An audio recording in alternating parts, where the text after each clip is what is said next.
Live TV, सच सबसे आगे।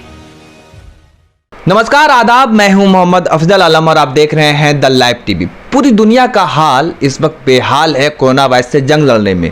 तो वहीं दूसरी ओर भारत में कोरोना वायरस से बड़ा मीडिया वायरस बन चुका है, जो हर रोज फेक न्यूज और फर्जी खबर चला करके देश का सांप्रदायिक माहौल खराब करने की एक साजिश और कोशिश कर रहा है। हर बार उसको मुंह तोड़ जवाब पुलिस प्रशासन की ओर से देश के अलग अलग हिस्सों से मिल रही है और फटकार लगाया जा रहा है और मीडिया की फजीहत हो रही है कि आप ये क्या कर रहे हैं, ये गलत खबर है।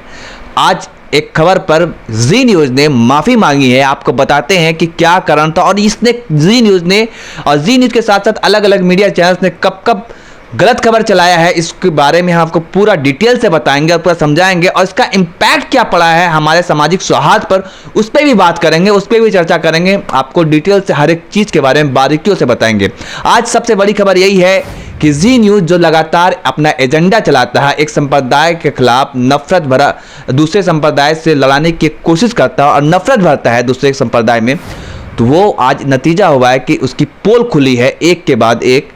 आपको मैं बताने जा रहा हूं, उसने माफी, जी न्यूज़ ने माफी मांगा। आखिर जी न्यूज़ ने क्या गलती की थी? अरुणाचल प्रदेश को लेकर के उसने खबर चलाई जी न्यूज़ ने कि 11 तबलीगी जमात के पेशेंट कोरोना वायरस से संक्रमित लोग मिले हैं और उसको फटकार लगाते हुए अरुणाचल प्रदेश सरकार कह रही है, जी न्यूज़ तुम झूठे हो, झूठे कहा है, तुम्हारी कोई विश्वसनीयता नहीं है। इसके बाद जी न्यूज़ माफी मांगता है। अब इससे ज्यादा क्या प्रूफ चाहिए कि तबलीगी जमात को बदनाम करने के लिए, जिस अरुणाचल प्रदेश में कोरोना का सिर्फ एक केस होता है लेकिन जी न्यूज़ को वहां 11 जमाती कोरोना वायरस से दिखाई पड़ जाते हैं। आप अंदाजा लगाइए इस तरह की कितनी डिबेट, कितने हेडलाइंस और कितनी बहस हो चुकी होगी और समाज में क्या संदेश गया होगा। यह खबर हाईलाइट हो गया, माफी मांग ली, हो गई, लेकिन ऐसी कितनी खबरें होंगी जिनकी तफ्तीश नहीं हो पाई होगी और अपने मन मुताबिक खबर चलाई होगी। सोचिए कि मीडिया इस प्रकार जहर घोल रहा है समाज में और अपने मनगढ़ंत, उनको लगता है कि हम देश के चौथा स्तंभ है तो हम कुछ भी कर लेंगे, उसको कोई फर्क नहीं पड़ता। लेकिन जिम्मेदार लोगों ने, जो हमारी जो देश की जो पुलिस प्रशासन है, उसने अपनी जिम्मेदारी का निर्वहन करते हुए हर बार मीडिया को मुंह तोड़ जवाब दिया और फटकार लगाया कि आप गलत खबर चला रहे हो। सिर्फ एक पेशेंट थे, उसको 11 बता दिया। और जी न्यूज़ ने अपने माफी में लिखा है, माफी मांगते हुए कहा है, मानवीय भूल से जी न्यूज़ पर अरुणाचल प्रदेश में तबलीगी जमात के 11 लोगों को संक्रमित होने की खबरें दिखाई थी, जो सरासर गलत है। ये मानवीय भूल नहीं है, ये जान करके गलती की गई थी, ये एजेंडेबाजी थी उनकी। प्रशासन ने उनकी पोल खोल दी, उनको फटकार लगाया तो ये मानवीय भूल करा बैठे। इससे ठीक है, ये मानवीय भूल हो सकता है। और मैं बताता हूं कि और इन्होंने कब गलती की थी। आपको फिरोजाबाद लेकर चलते हैं। फिरोजाबाद को लेकर के कहा गया कि वहां पे 4 लोग तबलीगी जमात के लोग पुलिस पकड़ने के लिए गई तो वहां पे इस पर पथराव किया गया। तुरंत फिरोजाबाद की पुलिस ने ट्वीट करके कहा कि कोई पथराव नहीं हुआ है, कोई एम्बुलेंस पे पथराव में आगजनी नहीं की गई है, किसी तरह की हिंसा नहीं हुई है, आप ये खबर गलत है, आप इसको इस ट्वीट को डिलीट करें। वहां पे उनकी एक फजीहत हुई फिरोजाबाद में। अब आपको लेकर चलते हैं रायपुर के बारे में ये चलाया गया, जी न्यूज़ ने चलाया। कोरबा से रायपुर लाए गए जमाती ने एम्स में किया हंगामा, मरीज ने डॉक्टर पर थूकने और भागने की कोशिश की। एक तो चोरी, उस पे से सीना जोरी, ये आपने कहावत सुनी होगी। साथ में ये भी कहा कि एम्स ने कहा है, रायपुर के एम्स की तरफ से ये बयान आया है, ये हेडलाइन चलाया गया, आप अपने स्क्रीन पे देख सकते हैं। लेकिन दरअसल मामला क्या था और इसको रायपुर एम्स ने खंडन करते हुए, फटकार लगाते हुए क्या कहा, अखिल भारतीय आयुर्विज्ञान संस्थान रायपुर प्रबंधन ने मेडिकल बुलेटिन के माध्यम से स्पष्ट किया है कि कोरबा के नाबालिग कोरोना वायरस के पॉजिटिव रोगी ने चिकित्सकों या किसी कर्मचारी पर थूकने का कोई प्रयास नहीं किया। रोगी निर्धारित प्रोटोकॉल के अनुरूप दवा ले रहा है। एक तो मतलब झूठ, उस पे से इतना कॉन्फिडेंट कि उसने एम्स का भी हवाला दे दिया कि एम्स की तरफ से यह बयान आया है, जबकि एम्स ने खुद खंडन किया कि ऐसी कोई बात नहीं है, सारा पेशेंट सही ढंग से दवा ले रहा है, ट्रीटमेंट कर रहा है, किसी ने थूका नहीं है, ना ही किसी ने बदतमीजी और मारपीट की है। तो एक के बाद एक 3 इनकी झूठ पकड़ी गई और खुद प्रशासन ने इनकी झूठ को का पर्दाफाश किया। हर जगह पे जमाती का नाम ले करके कि जमाती पथराव कर रहे हैं, जमाती अश्लील हरकत कर रहे हैं। आपको पता होगा कि अश्लील हरकत करने वाला वीडियो अल्ट न्यूज़ ने वो जारी किया है कि वो वीडियो पाकिस्तान का है, और जो न्यूड बताया गया कि न्यूड होकर करके ये लोग यहाँ पे नंगे होकर करके महिला नर्स के सामने बदतमीजी कर रहे हैं, तो वो सारे वीडियो वो जो थे वो पाकिस्तान का था, वो भी 1 साल पुराना। और साथ में आपको यही बताया कि थूकने वाला किस तरह से चला गया, थूकने वाला मामला वो कहाँ का था, वो निकला महाराष्ट्र के ठाणे का निकला। बिहार के मधुबनी में कहा गया कि पुलिस पर पथराव किया गया, वो मामला वो कहाँ का निकला, वो झारखंड के आदिवासी इलाके का निकला। तो इस कदर इतने बड़े लेवल पर ये खबर चलाई जा रही है, झूठ फैलाया जा रहा है, कहीं ना कहीं समाज में जो इसका इम्पैक्ट पड़ा है उस पर भी बात करेंगे। लेकिन हम और बातें करते हैं कि जी न्यूज़ ने तो 4 खबरें जो गलत चलाई, जो पकड़ी गई, लेकिन ऐसी कितनी डिबेट होती होंगी, देखते होंगे कि किस तरह से जहर नफरत जो है वो नफरत फैलाया जा रहा है समाज में। आप खुद देखते होंगे कि कैसे एक मौलाना और एक पंडित और एक बीजेपी के प्रवक्ता आते हैं और बैठ कर करके ये सिर्फ और सिर्फ एक कम्युनिटी को दूसरे कम्युनिटी से लड़ाने की बात होती है, और हम लोग कोई उस पर हम लोग हर आंख बंद कर करके, क्योंकि जो भक्त है, मैं कई बार कह चुका हूँ, कल भी बताया मैंने आपको, प्रधानमंत्री नरेंद्र मोदी ने ट्वीट करके कहा कि ये खबर फर्जी है, क्योंकि उनके भक्त को हर चीज़ सच्चाई नज़र आती है, उनको तो दिमाग होता नहीं है और उस पर अमल कर बैठते हैं, जिसका नतीजा होता है कि सांप्रदायिक सौहार्द बिगड़ता है हमारे समाज का। और इनकी पोल तो अब खुली जब मीडिया पुलिस ने हर जगह से एक के बाद एक ट्वीट कर करके बताया कि ये आप गलत चला रहे हो, आप झूठ बता रहे हैं और समाज को गुमराह कर रहे हैं। इसी तरह से ANI ने एक ट्वीट किया था अभी हाल में ही 2 दिन पहले। एनआई की स्मिता प्रकाश जो मेन एडिटर चीफ है, उन्होंने भी कहा था कि आप सेफ हो जाओ, जमाती का नाम जोड़ दिया था, लेकिन नोएडा डीएसपी ने उसको खंडन किया और कहा कि ये झूठी और अफवाह खबर, गलत खबर है, ये फेक न्यूज है। तो इस तरीके से इतने बड़े लेवल पर पे ये फेक न्यूज फैलाया जा रहा है। अब इसकी पोल खोलती देखी तो आज जी न्यूज ने माफी मांगी। अब आते हैं इनके अलग अलग किरदार पर कि इन्होंने पहले कब कब गलत खबर चलाई थी और क्या फेक न्यूज फैलाया था।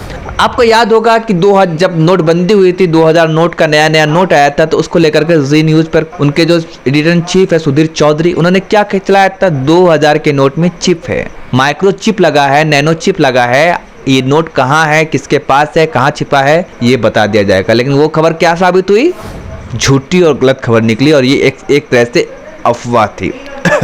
और साथ में अभी कुछ दिनों पहले उन्होंने जिहाद पे पूरा एक शो चलाया, कितना बाहिया शो था, और कहीं ना कहीं एक कम्युनिटी को दूसरे कम्युनिटी में नफरत भरने के लिए इस तरीके का शो चलाया गया।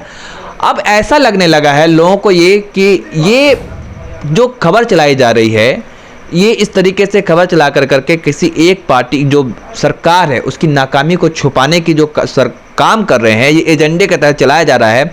लेकिन खैर भला हो पुलिस प्रशासन का, और उनको सलाम की बार बार वो फटकार लगा रहे हैं, लेकिन फिर भी मीडिया कर्मी आदत से बाज नहीं आ रहे। लेकिन हालांकि आज इन्होंने खेद जताया है, वो भी खेद जताया है कि मानवीय भूल हो गई। ये साहब मानवीय भूल नहीं थी, आपने जानबूझ करके गलती की थी। अब आपको, या फिर ये भी हो सकता है कि ये जो बातें हैं, माफ़ी मांगने का एक असर ये भी दिख सकता है कि जमात उलमा-ए हिंद ने सुप्रीम कोर्ट में अर्जी दाखिल की है और कहा है कि मीडिया समाज में नफरत फैला रहा है और एक पूरी मुसलमान कम्युनिटी को बदनाम कर रहा है, जिसका नतीजा होता है दिल्ली के बवाना में एक 22 साल के दिलसाद नामक लड़के को उनके गांव के ही 3 लड़के पकड़ करके एक सुनसान जगह ले जाते हैं और पीटते और मारते हैं, क्योंकि उसको ये बताया गया कि ये साजिश रच रहे कोरोना वायरस फैलाने का। अब सोचिए, WHO कह चुका है, UN कह चुका है, यहाँ तक कि अमेरिका के एम्बेसडर को कहना पड़ा कि किसी को भी एक धर्म पे और या किसी इस कोरोना वायरस के नाम पर किसी तरह का डिस्क्रिमिनेशन नहीं होगा।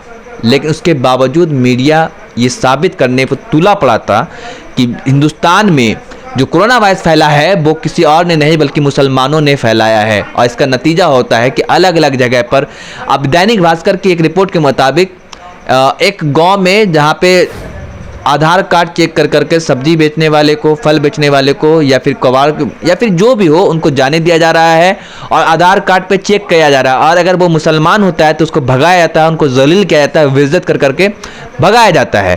तो ये इसका इम्पैक्ट बड़ा है और कितने लोगों की जान ले लेगा, ये तो कल तक जग जाहिर था कि मीडिया ये काम करता है कि बीजेपी के लिए काम कर रहा है, बीजेपी के आईटी सेल के लिए काम कर रहा है, ये यहाँ तक चल रहा था। लेकिन अब तो मीडिया आदमखोर बन चुका है, मतलब इंसानों की हत्या करवाने पर तुला हुआ है, देश में नफरत फैला रहा है। और आप बता दे हैं कि सुधीर चौधरी ऐसा नहीं है कि ये जो रिटर्न चीफ है, ये फेक न्यूज 2000 का नोट हो, वो साजिशकर्ता भी हैं, वो एजेंडेबाज भी हैं। इसी की वजह से वो तिहाड़ की हवा भी खा चुके हैं, दिल्ली के मशहूर जेल तिहाड़ जेल भी गए हैं। आपको बता दें कि वो क्यों गए, उनका कारनामा है, कांग्रेस के सांसद नबील जिंदल कोल घोटाला हुआ था, उसको लेकर करके कुछ खबरें ना पब्लिश करने के लिए 100 करोड़ रुपए का डिमांड रखा था कि 100 करोड़ रुपया दें, कोयला घोटाला में शामिल होने की खबर प्रकाशित ना करेंगे। इसको लेकर करके इसके स्टिंग किया गया था और सुधीर चौधरी को जेल जाना पड़ा था।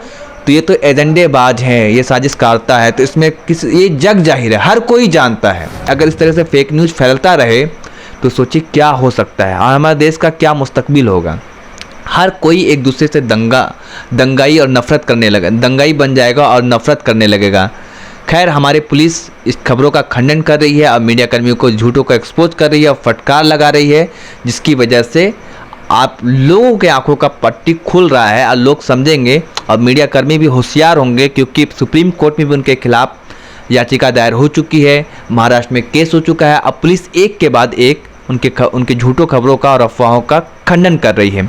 बस आपसे भी यही उम्मीद है कि ऐसे ही बिना जांचे परखे किसी वीडियो को आगे ना बढ़ाए और नफरत एक दूसरे से ना करे, जो आपस में एक दूसरे मिलजुल करके रहते हैं, साथ में मिलजुल करके रहे, और तभी हमारे हिंदुस्तान की तरक्की भी हो सकती है और हम आगे प्रगति भी कर सकते हैं।